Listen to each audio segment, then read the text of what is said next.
వెచ్చని చెలిమిని పొందినది వెన్నెల కళగల నిండుమది కాటుక చీకటి రాత్రికి బాటను చూపే నేస్తమది చేతికి అందని జాబిలిలా కాంతులు పంచే మణిదీపం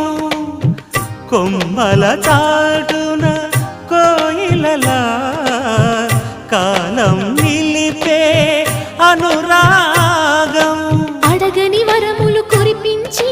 అమృత వర్షిని అనిపించే అమూల్యమైన పెన్నిధి శుభోదయాల సన్నిధి మనస్సనేది అహో ఒక మనసుకు నేడే పుట్టిన రోజు అహో తన పల్లవి పాడే చల్లని రోజు